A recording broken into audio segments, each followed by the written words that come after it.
munyemerere muri kano kanya duhere kuri iyi nkuru ndi kubona tugiye guhita dusesengura muri kano kanya kuva mu biganiro kwa Felix Tshisekedi cyangwa se kwa Repubulika Iharanira Demokarasi ya Kongo n'ishyano ku ngabo z'u Burundi. Ese bishobora no kuba intambara ikomeye cyane muri kino gihugu cya Repubulika Iharanira Demokarasi ya Kongo, nibyo tugiye kurebaho cyane.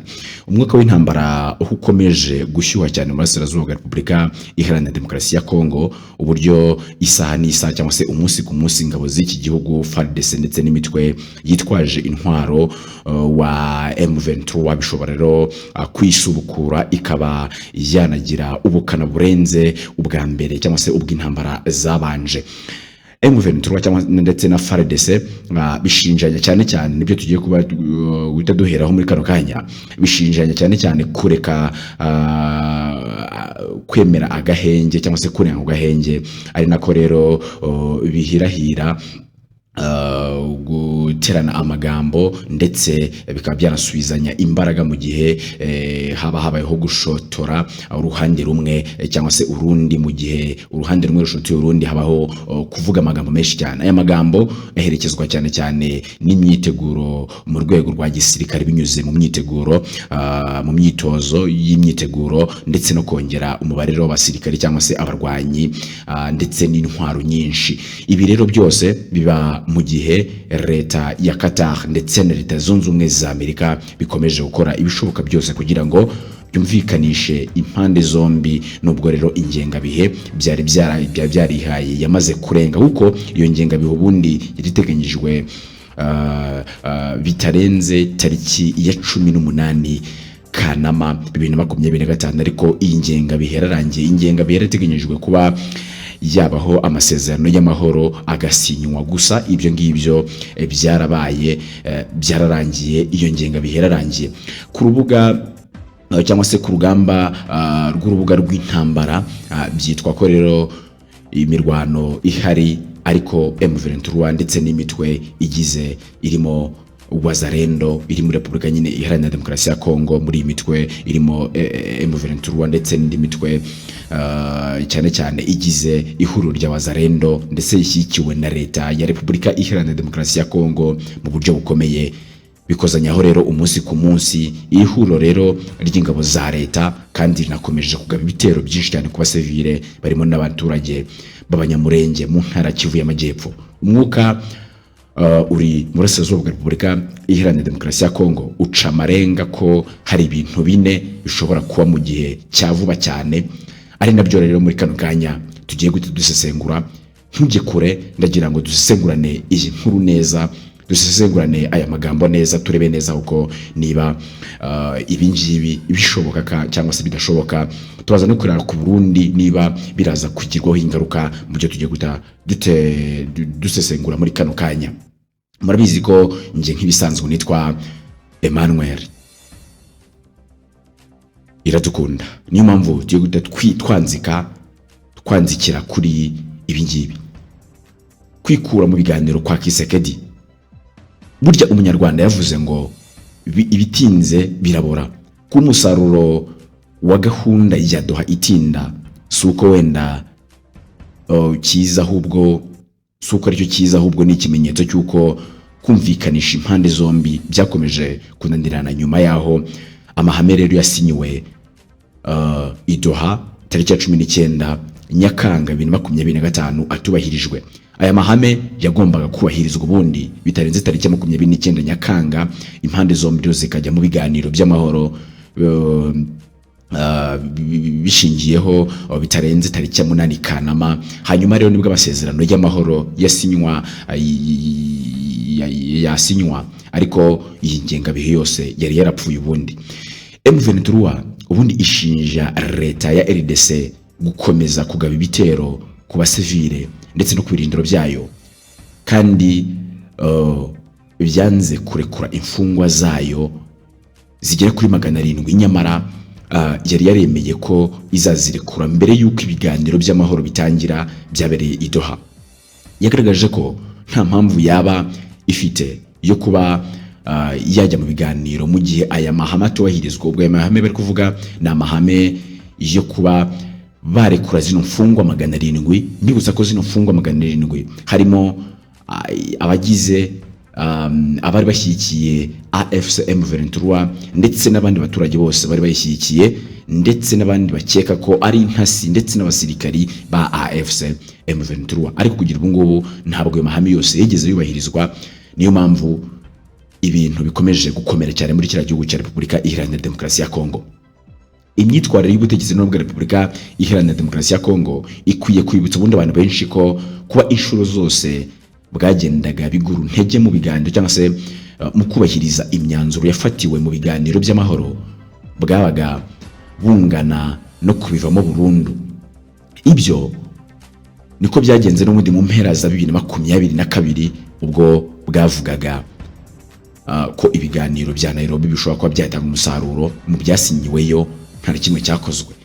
Mu nama none Perezida Felix Tshisekedi Tshilombo yagiranye n'abanyamuryango b'iri huriro Union Sacre riri ku butegetsi bwa Repubulika Iharanira Demokarasi ya Kongo tariki ya 30 Kanama, nibwo yavuze ko abanyekongo badakeneye umuhuza kugira ngo baganire, kandi ko abafashe intwaro bose badakwiye kujya mu mishyikirano.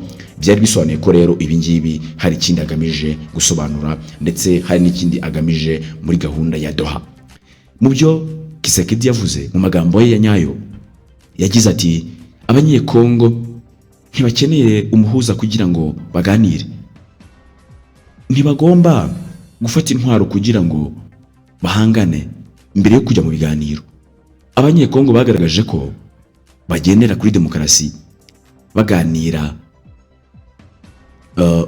ku bwa demokarasi n'iyubahiriza ry'amategeko mu gihugu cyabo. Noneho umuvugizi wa AFC M23 witwa Lawrence Kanyuka ubwo yari muri Afurika y'Epfo tariki ya 4 Nzeri yagaragaje ko Tshisekedi ashaka intambara gusa. Mu magambo ya Kanyuka yagize ati yavugaga ko yafunze amarembo y'ibiganiro byose, ashaka intambara. Ibi nibyo byahoze avuga ko nta ntangiriro. Mu magambo ya Kanyuka yagize ati yavugaga ko yafunze amarembo y'ibiganiro byose, ashaka intambara. Ibi nibyo yahoze avuga kuva mu ntangiriro. Ushobora gutangira kwibaza uti ese M23 yafata indi miji ikomeye koko? Kugeza muri Kamena 2025 M23 yagenzuraga ubundi ubutaka bw'umurasirazuba bwa Repubulika Iharanira Demokarasi ya Kongo, ubuso bwa kilometero kare 34,000, harimo n'ibice by'ingenzi cyane nk'umujyi wa Goma mu ntara ya Kivu y'Amajyaruguru ndetse n'umujyi wa Bukavu mu ntara ya Kivu y'Amajyepfo. Ibi bigaragara ko mu gihe ingabo za RDC cyangwa se za Repubulika Iharanira Demokarasi ya Kongo FARDC ndetse n'iz'u Burundi FARDC Wazalendo abacashuro ndetse abakaba baragabye ibitero ku birindiro bya M23, intambara yakaza umurego mu buryo bukomeye cyane, bikaba byahatira abarwanyi b'uyu mutwe ba M23 gufata ibindi bice birimo umujyi wa Uvira usanzwe n'ubundi ari ibirindiro bikomeye bya leta, kuko nk'umugaba mukuru wa M23 witwa Major General Sultani Makenga tariki ya 2 bundi Nzeri nibwo yabwiye abanyamuryango bashya bari bamaze amezi 2 mu mahugurwa ko yifuza ko rero amahugurwa ataha yazabera mu yindi miji ikomeye irimo Kinshasa mu ntara ya Chapo, Kisangani mu ntara ya Chapo, nibyo Kisangani iri mu ntara ya Chapo, ndetse na Karemi muri Tanganyika, ndetse na Kindu muri Maniema. Uyu Major General Sultani Makenga yagize ati iki gihugu cyarasenyutse gikeneye kubohorwa, kandi kubohora iki gihugu bisaba imbaraga. Nk'umuryango turishimye, ariko turashima kurushaho ubwo ubutaha tuzaba dutangira aya mahugurwa Ikisangani, Ikindu ndetse na Karemi. Nubwo rero burya mu mahame ya M23 harimo kugaba ibitero, ishimangira ko igihe cyose izaba itewe cyangwa se umutekano w'abanyekongo ugakomeza guhungabana cyangwa se ugakomeza kuba utameze neza, izakomeza intambara kugera i Kinshasa hanyuma igakuraho ubutegetsi bwa Perezida Tshisekedi. Nibwo ubundi yagaragaje uti tuzakuraho ubutegetsi bwa Tshisekedi mu gihe umutekano ukomeje kuba ikibazo ku banyekongo bose. Ahangaho ntushobora guhita wibaza uti ese ntabwo bishobora guhita bigira ingaruka ikomeye cyane ku ngabo z'u Burundi? Ingabo z'u Burundi ziri mu ntambara ubundi yo kurwanya M23 kuva muri 2023. Ubu guverinoma ya Gitega cyangwa se y'u Burundi n'iya Kinshasa zagiranaga amasezerano y'ubufatanye mu bya gisirikari, gusa ubufatanye nta kinini cyangwa se nta kintu gikomeye byagezeho kuko abasirikari b'ibi bihugu byombi batsindiwe hamwe icyarimwe. Murabizi cyane Abanyarwanda barabikurikiye cyane ndetse banahungira muri Uvira mu bice bihegereye. Murabizi ko Uvira ari umujyi wegeranye n'u Burundi, ari niyo mpamvu ariho benshi bari, ariko Abarundi benshi bari, ariho Wazalendo bose bari, ariho bagize ibirindiro by'abantu bose bahuriyeho. None mu gihe intambara yari mu bice nka Uvira, ntabwo byari koroha namba kuko hakoreshwaga imbaraga nyinshi cyane mu kubungabunga ibirindiro bya buri ruhande. Ubwo ni ibirindiro bya leta, ibirindiro by'u Burundi ndetse n'ibirindiro byinshi ndetse n'ibirindiro bya Wazalendo tutibagiwe na FDLR. Rero buri ruhande rwashaka kuba rwarinda ibirindiro kuri buri ruhande ndetse no gushaka gufata ibindi bice byose, kuko abarwanaga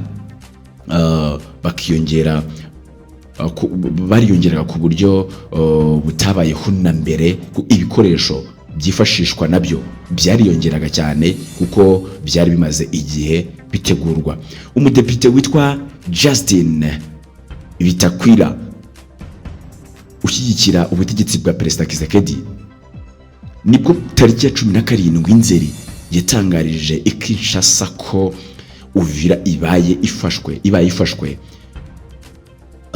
mu masaha atigera kuri 24 abarwanyi ba AFC M23 babafashe imijyi ikomeye irimo Kolwezi mu ntara ya Lualaba. Ibi rero birahita bisobanura nk'uko uyu munyapolitike, uyu mudepite wundi ushyigikiye Tshisekedi ku buryo bukomeye yagaragaje bitariki ya 17 Nzeri nibwo yatangaje ibingibi, mu gihe Uvira yaba ifashwe na AFC M23 mu masaha 24.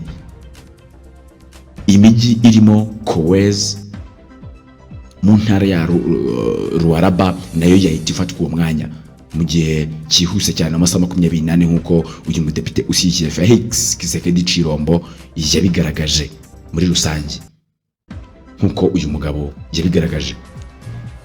Ibi uti byahita bikwirakwira uti muri Uvira ndetse no muri Kivu y'Amajyepfo. Mu byo uyu mugabo yese agaragaza mu magambo ye yagize ati uyu munsi Uvira iramutse ifashwe, ikibazo cyo muri Repubulika Iharanira Demokarasi ya Kongo cyaba kimeze gite? Mu masaha atajya kuri 24 inyeshyamba zaba ziri muri Kolwezi ni ubukungu bukomeye cyane ubundi bw'iki gihugu. Niyo mpamvu babagira bati Kolwezi iramutse ifashwe kaba kabaye leta Kongo yaririmba urwibonye. Nibwo noneho mu gihe M23 yashobora kwinjira muri Uvira zikanayifata, ingabo z'u Burundi zihakorera ubu ngubu, ingabo z'u Burundi zihakorera ubu ngubu. Uvira iramutse ifashwe, ingabo z'u Burundi zihakorera, nta yandi mahitamo zaba zifite kiretse guhungira i Bujumbura honyine, kuko zidashobora kugira aho zijya, zidashobora kwishora mu muriro wo hagati ya RDC, kuko n'ubundi Kinshasa iri kure y'iki gihugu cyayo kure. Ntabwo rero bwaba ari ubwa mbere ingabo z'u Burundi zaba n'ubundi zihunze mu gihe intambara bikomeye ihuje izi mpande zombi n'ubundi bariko barwanya umutwe wa AFC M23. Si ubwa mbere ingabo z'u Burundi zaba zihunze, kuko murabizi ko muri Mutarama nabwo zakuwe mu bice byose zagenzuraga muri teritwari ya Masisi, ndetse zikanamanuka muri Minova, naho zikahava abarwanyi zikahavanwa n'abarwanyi ba AFC M23 bataranahajyana gatoya, bagahita bagenda Burundi, bagahita bahunga, ndetse zikahita zijya Bukavu nabyo kandi bigahita birenga, zigahita muri make bahise bajya Bukavu nabo bahita bahafata, zita zihava zita zijya muri Uvira. Ubu ngubu magingo yanga niho ziri, magingo yanga rwose niho izi ngabo z'u Burundi ndetse nabo bafatanyije niho bari mu buryo bidasubirwaho. Ubu dukurikije ugote wibaza uti ese wambwiye bijyacu kugenda bite mu gihe Tshisekedi yakotwa igitutu muri rusange? Umuryango mpuzamahanga ugaragaza ko ubundi ko amakimbirane mu burasirazuba bwa Repubulika Iharanira Demokarasi ya Kongo yakemurwa n'ibiganiro bya politiki, ariko Perezida Tshisekedi we yizera ko imbaraga za gisirikare zo zamusubiriza mu gihe zamusubiza nyine ibice byose biyambuwe na AFC M23. Nibwo Tshisekedi n'ubundi niyongera kumva mu biganiro by'amahoro agasubukura intambara, ubwo Tshisekedi namara kuva nyine mu biganiro by'amahoro atagishoboye cyangwa se atagishaka kuba yajya mu biganiro by'amahoro akabika byasimbura intambara, azaba afite ibyago byinshi cyane byo gutsindwa, kuko murabizi ko nkuko byabaye n'ubundi bushize yanze ibiganiro ajya mu ntambara aratsindwa. Hari ibiganiro byinshi byabaye, ibiganiro bya Nairobi, ibiganiro by'i Rwanda, murabizi ko byabaye cyane.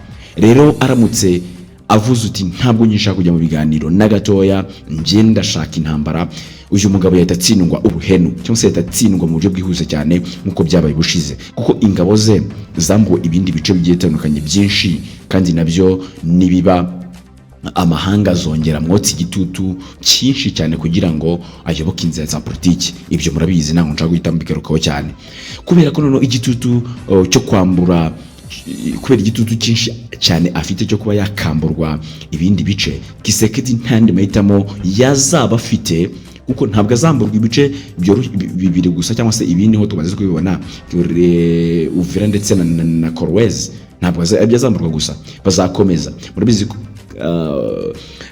ihuriro rya AFC M23 ryagaragaje ko n'ubundi mu gihe bazabanza ibiganiro ntabwo bazatinda gato, bazatabakomereza hehe Kinshasa, umurwa mukuru w'iki gihugu cya Repubulika Iharanira Demokarasi ya Kongo.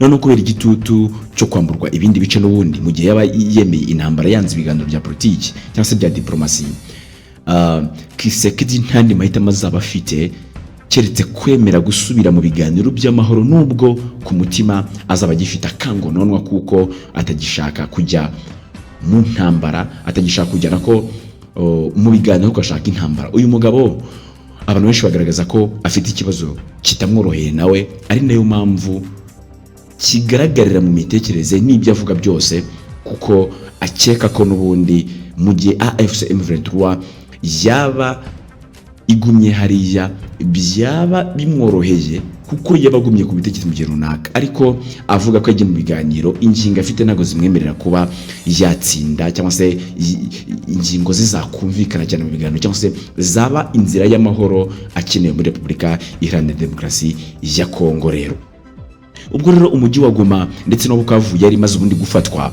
n'abarwanyi ba M23, icyo gihe murabizi ko amahanga yamenyesheje Tshisekedi ko nta yandi mahitamo keretse guca bugufi byonyine gusa, hanyuma ngo yemere kohereza intumwa mu biganiro i Washington ndetse na Edouard. Murabizi ko i Washington hagiye u Rwanda, hagati y'u Rwanda hari amakimbirane ndetse ko nayo yatarangiye, hari nako umwuka mubi uretse ko nabyo bitarangiye. Murabizi ko nta kimwe cyakozwe mu bintu byaganiriwe i Doha, nta kimwe cyakozwe mu bintu byaganiriwe by'amasezerano yasinywe i Washington muri Leta Zunze Ubumwe za Amerika, nta kimwe cyakozwe. Icyo gihe rero Kisekedi bundi yari yarahiriye ko atazaganira na M23 mbere yaho yari yashyize ko atazaganira na M23 kuko yayitaga umutwe w'iterabwoba, ndetse anasobanura ko kugira ngo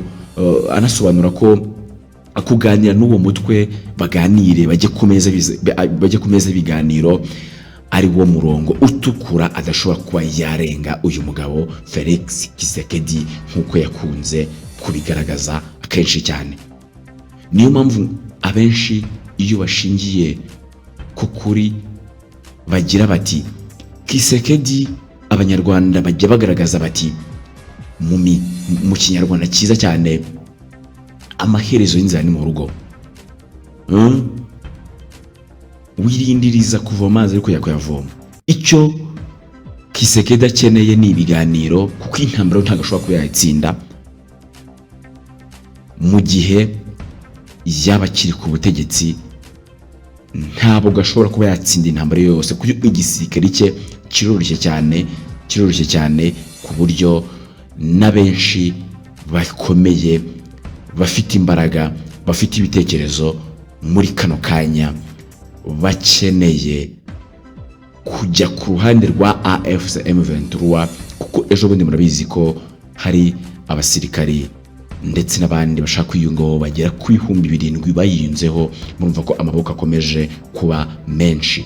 Nibyo twabwira ko nuko Tshisekedi ashobora kotswa igitutu agasubira mu biganiro, nubwo yaba agifite akangonorwa. Gusa intambara yo murabona ko imyitozo ikomeje gutangwa, ubwicanyi bukomeje kuba, intambara yo iri gututumba. Mu byo nababwira, reka nzabasesengure intambara neza mu buryo izaba iri kugenda, kuko ibiganiro byo Tshisekedi kugira amagingo anga urute ko azongera gukubitwa uruhenu, cyangwa se agakubitwa akotswa, agakubitwa n'intare za Sarambwe, nta kindi kintu kirongera kubaho, nta kindi kintu kirongera gutanga umusaruro, nta kindi kintu kirongera gutanga umusaruro uretse guhita ko bajya mu ntambara, agakubitwa akamburwa Uvira ndetse na Kolwezi. Nta kindi wenda gishobora kuba cyabaho muri rusange. Reka mbashimire mwese mwankurikiye. Gusa dufite promotion nziza cyane kuri Doma News Live. Doma News Live niho hambere ushobora kuba wakurikira amakuru, ndetse turi kwamamariza ibikorwa byawe, ukabasha kuba wakurikira amakuru ndetse no kumva ibikorwa byawe. Jya muri description, hanyuma utwandikiye ku nimero irimo, hanyuma dukomeze tukwamariza ibikorwa byawe muri rusange. Naho ngiye muri gukora mu kiganiro nk'ibisanzwe, tuzasoma tukanabana, tuzakomeza tukanabana n'ubundi muri rusange. Nitwa Emmanuel Iradukunda. Mukomeze kunogerwa na gahunda zose Doma News Live yabateguriye. Mukora subscribe.